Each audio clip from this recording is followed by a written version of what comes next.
Welcome back to the channel.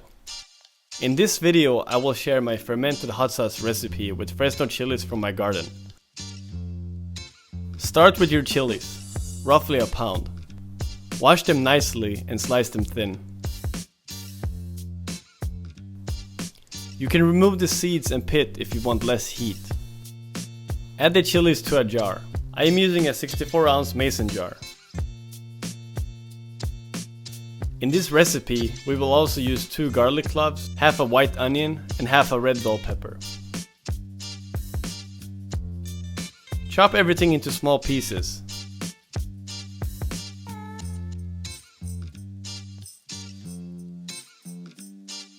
This will ferment nicely, and the red bell pepper will add a hint of sweetness.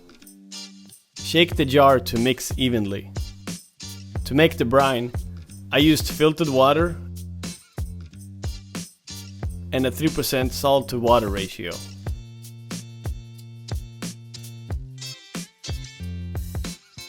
I used 1 liter or 32 ounces of water and 30 grams of salt.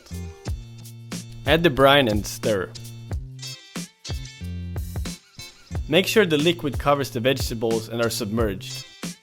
To create a vacuum, I used a Ziploc bag or plastic bag filled with water. This will ensure that contents are submerged beneath the brine. Over the next 7 days, the fermentation process will develop a complex flavor profile. Strain the liquid and save it for later.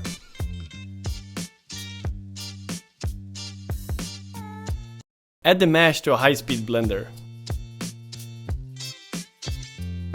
Add about a cup of the brine and blend until smooth.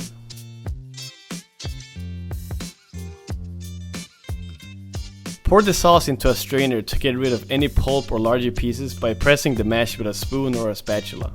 This hot sauce is versatile and works great with a lot of different food. My favorite is on an omelette or fried chicken. Pour the hot sauce into an airtight bottle and keep it in the fridge. Try it yourself and let me know in the comments. Thank you for watching. Make sure to subscribe to my channel for more left-handed chef recipes.